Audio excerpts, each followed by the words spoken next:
Hello, Marshall County. A little chat with the chair. This is Julie Kwan, chair of the Marshall County Republican Party, and I have some updates. There's been a lot going on. I know we just met Tuesday night, but for those who couldn't make it and those who were there, here's a few updates. And I'll try to make it brief because I know we all have busy lives. And I wrote it down to keep me brief. At our April meeting this Tuesday, Mr. Skelton of the American Bible Project came and spoke to us about the historical Bible his organization is gifting to schools throughout Tennessee.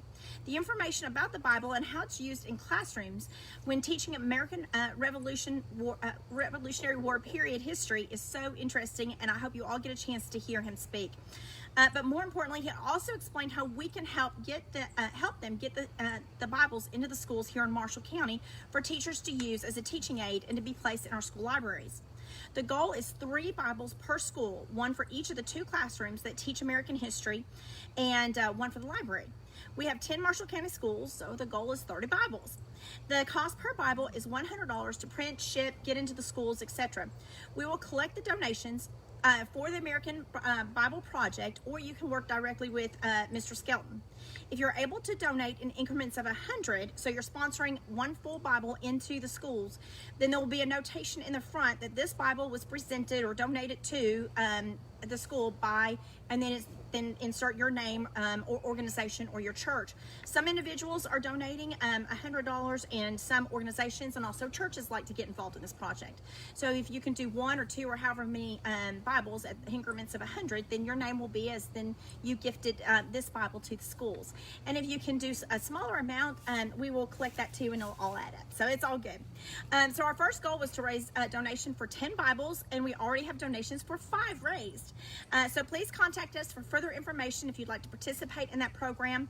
And we'll talk about this briefly at our dinner coming up on Thursday and at the May meeting on May 17th at the Walking Horse.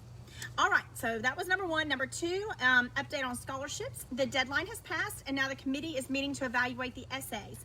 We are honored to be able to donate 3 $500 scholarships to Marshall County graduating seniors, and are looking forward to announcing the essay winners contest, the scholarship recipients in May. All right, number 3. We have had many questions in the last several days and feedback concerning the Tuesday State Executive Committee vote on whether or not Baxter Lee, Morgan Ortagus, and Robbie Starbuck are Republicans and therefore can be on the Republican ballot in the primary. As we know, the SEC voted that they are not Republicans, and at this time they are not on the Republican primary ballot. As I have shared at our meetings, I vouch for all 3 candidates. Vouching is not endorsing. It is giving testimony to the fact that they are indeed Republicans by providing evidence of their support for Republicans and the Republican Party through their activity and or donations. I could easily witness to the Republican support and activity for all 3 of the candidates for whom I vouched, all 3. Remember, this is not an endorsement, so the vouching was not based on who I preferred as a candidate. I mean, obviously, I can't vote for all 3, right? So I was not pushing for, I was not endorsing them to further my particular choice in the race. I was just endorsing, I was vouching for them as Republicans. Now, after they're Republican, we all know there's a wide range of Republican views, and people choose candidates for a multitude of reasons of where they stand on various issues, maybe who's from here, who has the experience. There's all different ways, and that's not for me to say. That's exactly the point, is that that's up to the voters, and there's a range. So amongst Republicans, and let's see, where was I? I'm getting off track. Remember, this is not an endorsement, so the vouching was not based on who I preferred as a candidate, my approval of their stance on the issues, or whether they are moderate or conservative caucus potential, or their track record. None of that. It's simply, are they Republican?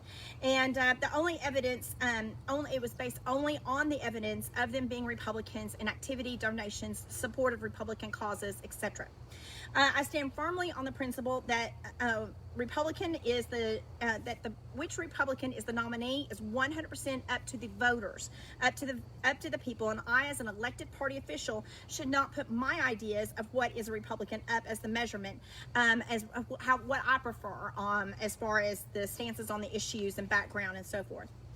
All right, so yes, it has been a very fluid situation, and right at the deadline of our dinner for the, so that makes it more exciting, I guess, more up in the air, and so maybe exciting is the word for it, or stressful might be another word.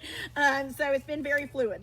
Because of the timing so close to our dinner and the deadline for our caterer and so forth, and because the dust is actually not settled from the recent vote, as some candidates are taking further actions, etc., our speaking roster remains unchanged by us. It was too late for candidates to, to really make changes and so forth. If our dinner was months from now, but it was right at the deadline, and we at the time didn't even know they were going to vote Tuesday night. We didn't know Wednesday night, Thursday night, and we had a deadline, and we sold out. However, the candidates themselves have been making changes, and some have shifted gears out of running for Congress. However, I am happy to announce that 2 of the candidates impacted by the vote will be attending, and that all continued to support the Marshall County Republican Party by fulfilling their prior commitments to us, which I thought was very, very kind and very supportive of our local party. The speaking schedule, and some of this might remain fluid to events beyond our control, but the speaking schedule is State Representatives Matt Fittier, Jeff Ford, and Todd Warner for State Representative. The congressional candidates, and they will all speak in the 3 state representatives will speak first in alphabetical order, and then the congressional candidates. But Jeannie Batchelor, Jeff Beyer, Natisha Brooks, Miss Harwell, Tim Lee, Andy Ogles, Stuart Parks, Robbie Starbuck, Kurt Winstead, and Trey Whittam. And also speaking will be Morgan Ortagus, former Trump administration official, our state senator, Shane Reeves. He's going to be leaving us. We've been redistricted, and we will have a new senator. Neither are up for election this time. They both are up for re-election in 2024. So right now, it's not that one is not going to be in office. They both will remain in office. It's simply that our district has shifted.